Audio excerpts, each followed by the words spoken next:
হামের উপসর্গ নিয়ে গত ২৪ ঘন্টায়ও হাসপাতালে ভর্তি হয়েছে আরও অনেক শিশু। গত একদিনে ৪ জেলায় ৪ শিশুর প্রাণহানির খবরও পাওয়া গেছে। রোগীর চাপ বাড়ায় খোলা হয়েছে আইসোলেশন ও ডেডিকেটেড ওয়ার্ড। প্রতিনিধিদের পাঠানো তথ্যচিত্রে ডেস্ক রিপোর্ট। চাঁদপুর সদর হাসপাতালে হামের উপসর্গ নিয়ে ভর্তি ১৫৮ শিশু, বেশিরভাগের বয়সই ২ বছরের নিচে। এই হাসপাতালে ভর্তি থাকা রোগীর সংখ্যা ধারণ ক্ষমতার তুলনায় দ্বিগুণেরও বেশি। বেড সংকটে মেঝে এমনকি বারান্দায়ও চলছে চিকিৎসা। কাশি থাকবে, চোখ লাল হয়ে যাবে, নাক দিয়ে পানি পড়বে এবং কিছু র্যাশ হবে। যে র্যাশটা কিরকম হবে, যে মুখ থেকে শুরু করে আস্তে আস্তে সারা শরীরে ছড়িয়ে পড়বে। পাবনায় গত ২৪ ঘন্টায় হাসপাতালে ভর্তি হয়েছে ৮ শিশু।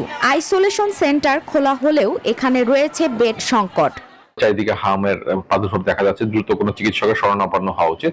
সব মশার বিরুদ্ধে সুরক্ষা দিতে এলো বসুন্ধরা এক্সট্রিম অ্যারোসল, মশার বিরুদ্ধে এক্সট্রিম সুরক্ষা। শরীয়তপুরেও বাড়ছে রোগী। শিশুদের পাশাপাশি হামের উপসর্গ দেখা দিচ্ছে প্রাপ্তবয়স্কদের মধ্যেও।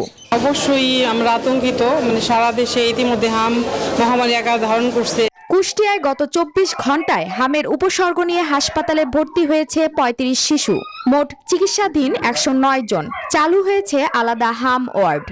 ৫ জন মতো একটু আশঙ্কাজনক অবস্থায় আছে, কিন্তু আমাদের জানা মতো এর মধ্যে আমাদের মৃত্যুর কোনো সংবাদ আমরা পাইনি। ফরিদপুরে হামের উপসর্গ নিয়ে হাসপাতালে ভর্তি হওয়ার পর ৭ মাস বয়সী এক শিশুর মৃত্যু হয়েছে। গত ২৪ ঘন্টায় ভর্তি আরও ১০ শিশু। মোট চিকিৎসাধীন ২৩ জন।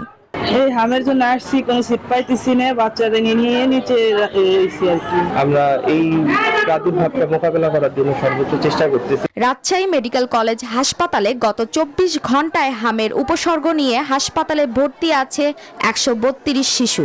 এর মধ্যে নতুনভাবে ভর্তি হয়েছে ২০ জন। যে রোগীগুলোকে আমরা মনে করছি তাদের যে স্যাম্পল, এই স্যাম্পলটা গ্রহণ করছে বিশ্ব স্বাস্থ্য সংস্থার একটি প্রতিনিধি দল এবং সেই স্যাম্পলটি তারা গ্রহণ করে ঢাকায় প্রেরণ করছে। যশোরে হাম আক্রান্তের সংখ্যা বাড়ছে, একজনের মৃত্যু। টাঙ্গাইলে মারা গিয়েছে একজন। বাড়তে থাকা হামের সংক্রমণ ঠেকাতে দ্রুত টিকা ক্যাম্পেইন জোরদার এবং হাসপাতালে পর্যাপ্ত চিকিৎসা নিশ্চিতের দাবি সংশ্লিষ্টদের।